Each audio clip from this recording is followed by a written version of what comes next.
We were commissioned by the Sandy Bay Ojibwe First Nations to create a custom hand-carved door.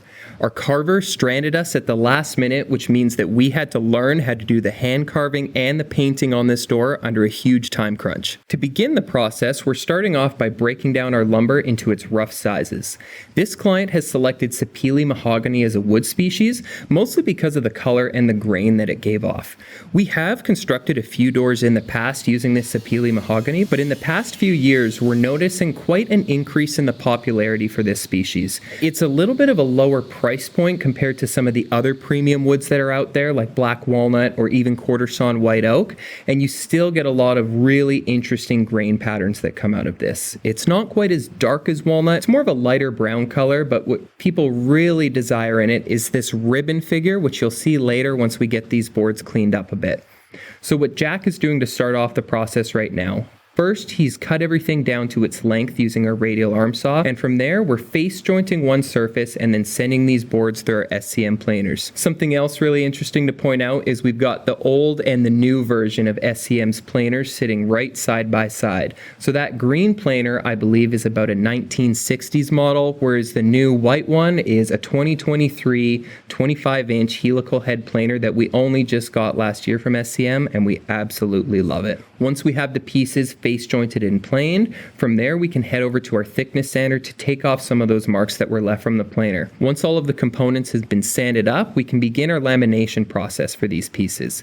So this door construction is going to be a little different than what we've typically done. It's not just our standard solid wood door made with a single plank all the way through. This glue up that we're performing right now is only about just over an inch thick, which obviously isn't going to be thick enough for the door itself, but that's because there's going to be a piece of plywood sandwiched on the inside and then another piece of this mahogany on the outside to essentially create this 3-ply construction on the door. The reason that we're doing this and not just going solid all the way through is to allow for some additional expansion and contraction and try and create a more stable panel. There's a couple things that the client requested for this door that introduce some additional challenges. Number one, they wanted the panels to be wider than we would typically recommend in a single piece so that they didn't interrupt the look of the carving that's going to be going on this door later. Number two, this isn't the fault of the client, but they live in Manitoba and it's much more humid there than it is here in Alberta. So in order to counteract that, we have this plywood construction to try and minimize some of the movement, and we've also increased some of our tolerances,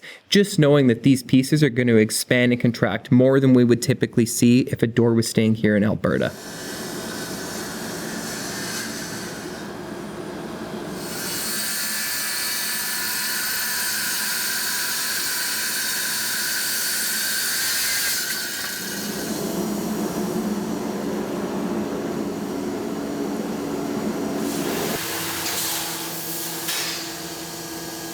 Once we have some of the components machined on our CNC machine, we can start getting ready to glue these pieces together. What you've seen us do is add a stile and rail profile to the outside of some of the pieces that are going to accept a panel, and then we're securing that joinery using wooden dowels and Titebond 3.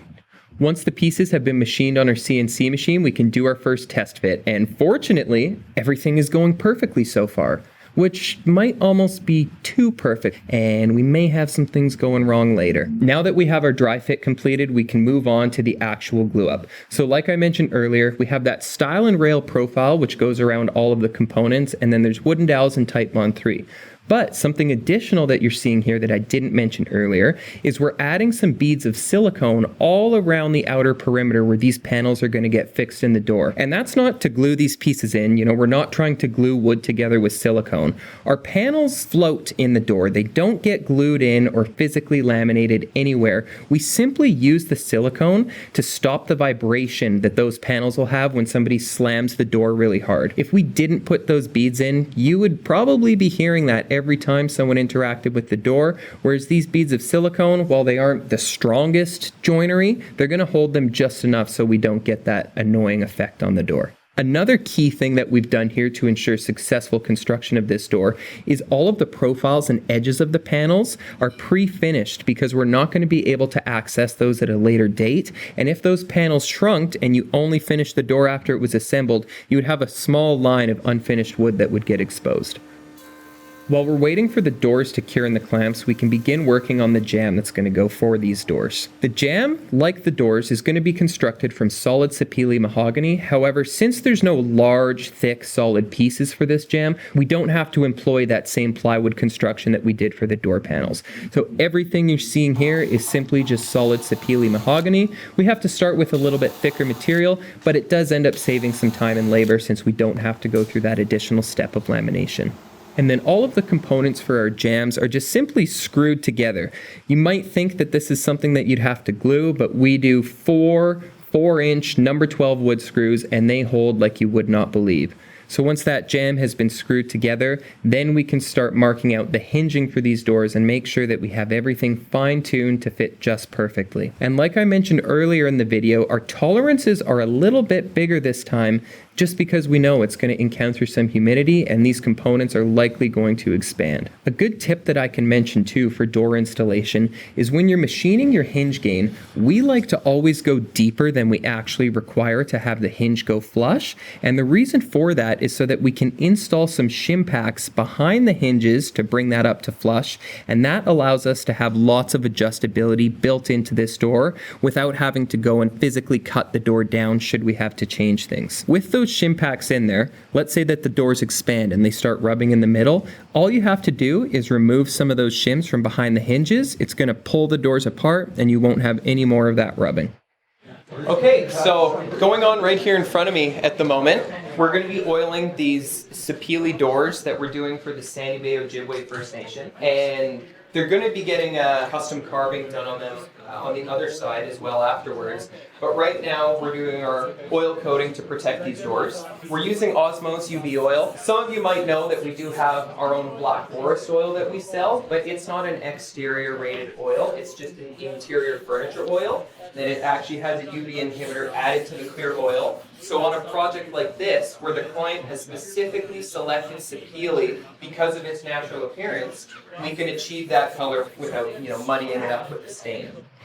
So you may have noticed we had an audience in those last clips, and that's because we host meetings for the Southern Alberta Woodworkers Society, SAWS for short, and the night we were finishing this door happened to be when their meeting was. So it wasn't just for fun, it was a club coming to check it all out, and if you guys are in Alberta, you can join their club as well. There's a special discount that members get at our store, and there's events like that at the Black Forest that get held sometimes. We are dominoing on the vignette of the eagle's head onto either side of the door so that we wouldn't just have a gap between the carving and the T-bar.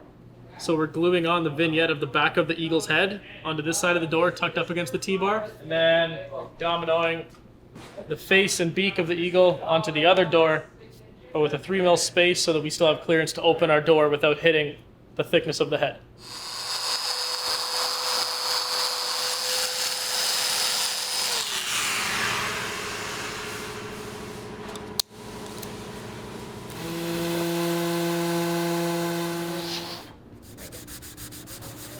It's normally when he's mad, that's more what I mean. It's like, I'm surprised you like it.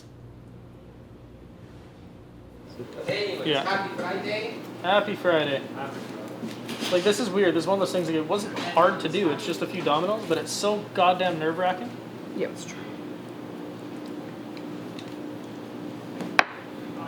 Is valid. Jack was so stressed he was telling himself he was going to do a good job. Welcome to my life. I was gonna say, for such a dumb small thing that literally it's like 8 domino holes was not hard to do. Yes. I was so stressed. Yeah, Because if it rattles or moves, then I just put a hole in a finished door. yes, and then Or if for some reason that shifted and it didn't sit flat to the T-bar, Yes. I'm fucked. yes. Okay, so I've had a little project thrown into my work process here. We had a carver commissioned to come and carve the doors for the Sandy Bay Ojibwe First Nations. And he's walked out on us.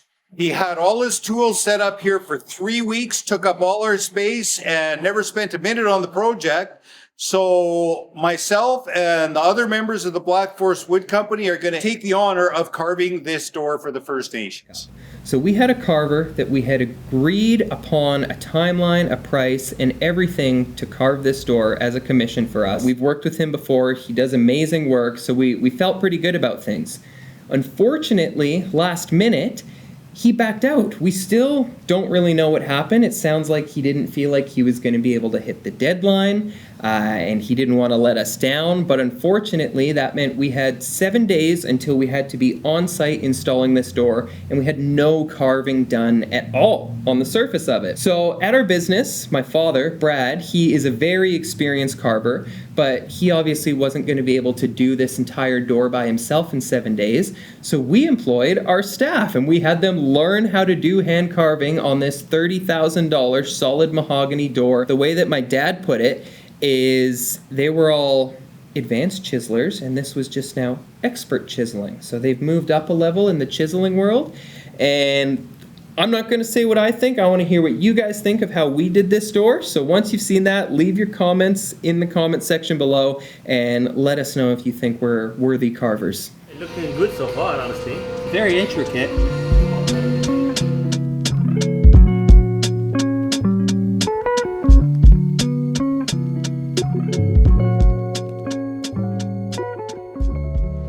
Honestly, I do. It's actually Honestly, I really want to try. it's like a little bit centered. Yeah.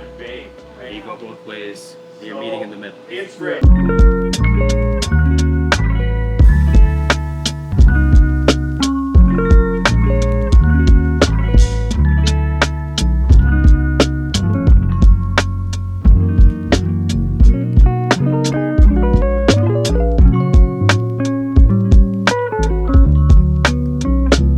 Don't think you'll need this one. And you might want to get a mallet, but I mean, this has probably got a better radius. Yeah, that would be way better than this. I was gonna say my hand Right? is just gonna cramp up from this already. Right? And maybe you want to use a mallet and work your Yeah. way down. Yeah, that is Right? that's significantly better than that.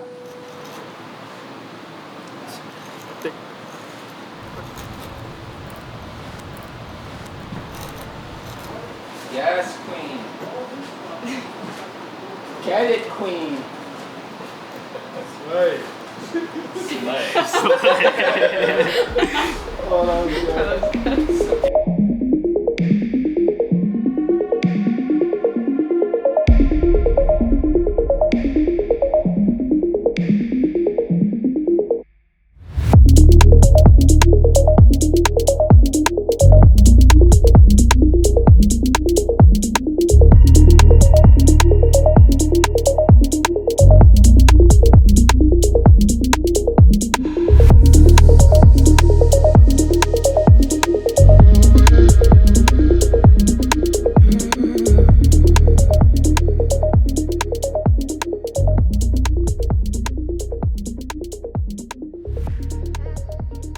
Today, we're painting this overly ridiculous carved door with the Sign Painter's one-shot enamel paint. I don't think we're sponsored.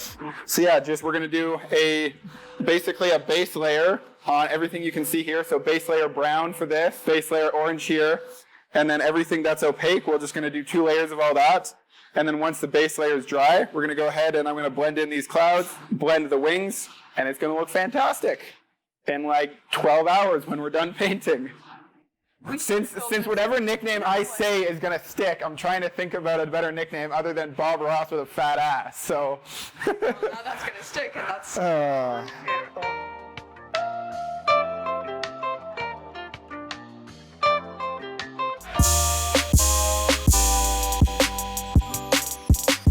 So here we are blending these feathers with with 2 different colors of paints. We got our dark brown and then our medium gray. And then as we go through here, just gonna do a little bit of happy gray at the front. Gonna change brushes, grab some of our dark brown, and cover up most of the wing with that dark brown there. You should have got you a Bob Ross wig for this. I'm really thinking about it now. Now I'm really leaning into it. I'd wear one this afternoon. So we got our dark brown there. Now we come back to our light gray so that we have more working time with it. So once we get that lined, we're going to take our blending brush, bring that color up into the dark brown. And we do have a bit of a time limit here while we're painting this. Blendy, blendy. I can use whatever terminology I want. No, I liked it. Now, I said we were learning on this door, but that's not entirely true. I should give credit to Garrett, our staff member, that you see doing a lot of the painting here right now. He's actually kind of a hobbyist artist on the side himself, too. He used to paint these Halo guns from the video game, if any of you play games, and he'd basically make realistic models of video game weapons. So he's got some skills, he just hasn't done it for a door before.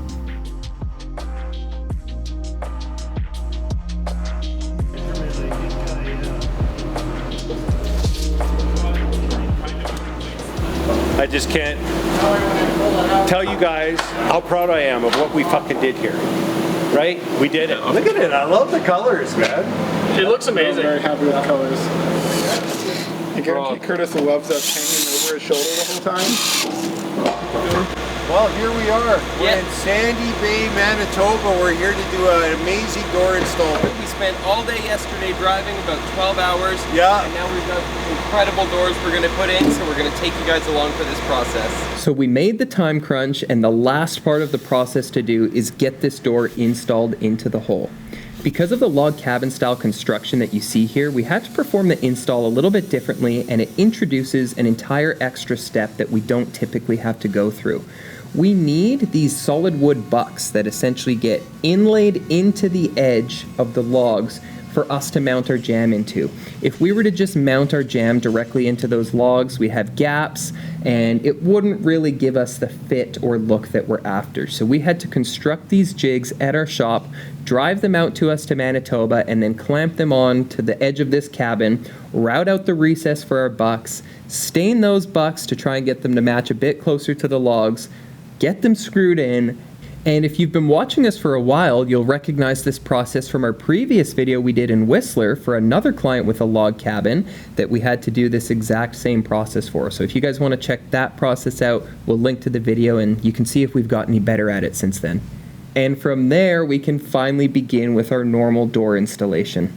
Now that we've got the opening prepped, we can get our frame lifted into place, and this is kind of a moment of truth as well because we didn't come out for the site measure here, so obviously if it doesn't fit, we've got some bigger problems, but the jamb fit very nicely into the hole, so then we can get everything shimmed up and level, and from there we can screw our hinges into the edge of the door and start to get these hung into that opening. And our clients weren't just putting us under a time crunch for no reason. It's not like they just wanted the door because they said they did. This was all happening leading up to Indigenous Peoples Day in Canada. And it would be kind of a bummer to have this big event in the Healing Lodge without the door on it. So we didn't want to be the ones to bear the responsibility for that huge letdown. And fortunately, the boys killed it, and here we are.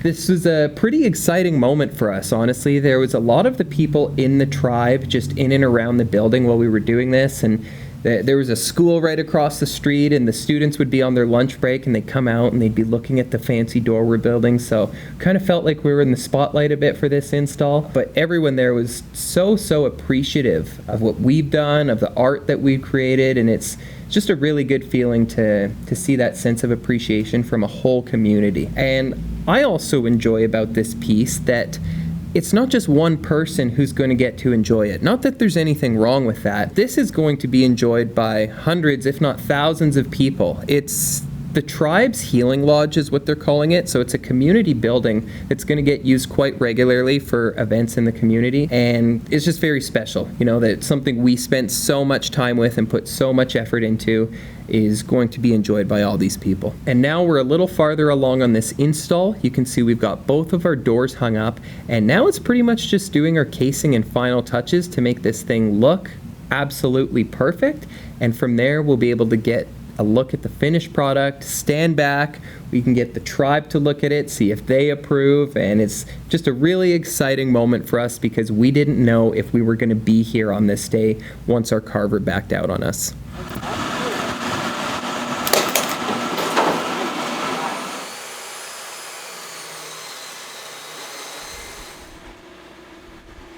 Our threshold here on this door is a little different too than we typically do, just because it's going in kind of a commercial style building. We've got this sloped threshold that goes on either side, whereas usually it's just one piece, and this is just going to allow them to roll any carts or anything with wheels on it for that matter over this without having to damage the threshold. You might notice too, it looks like there's a big drop off out the front side of this door to the outside of the building. They haven't yet poured the concrete pad there, so there's an entire concrete pad that's going there, and it's going to flush up with the rest of the door.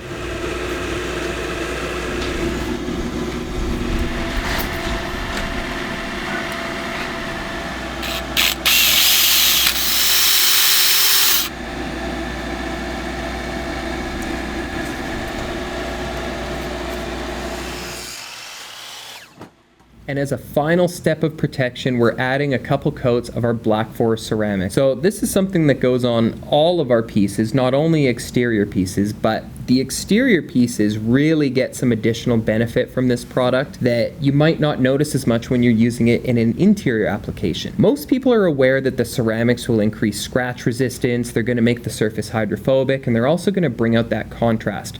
But not everyone is aware at the UV protection you get from adding a ceramic coating. That's part of where the appeal from it came, is in the high-end automotive world where you'd have these fancy paint jobs that would be susceptible to fading in the sun. Our ceramic coating does the exact same thing for wood. So it's going to preserve the color of the wood itself, but also more importantly, it's going to preserve the color of all those paints we've used in our custom artwork. Well, it's done. That was a lot of work. Oh, look at this. I am so tired. 12, 13 hours of driving yesterday, 13, 14 hours on the job site today.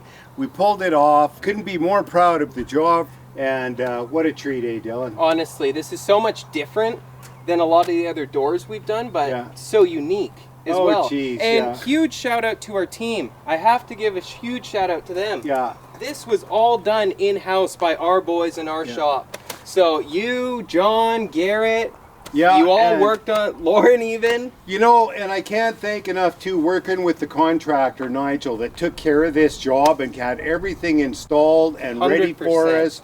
He actually made the rain go away for us today. It was incredible. We got a little bit of sunshine, and we can't thank Nigel enough. Yes, thank you, Nigel. Yeah. And thank you to all you for watching, and we'll see you guys next time. Yeah. It makes that little barrier. It's a pain in the ass, but so is everything. Yeah.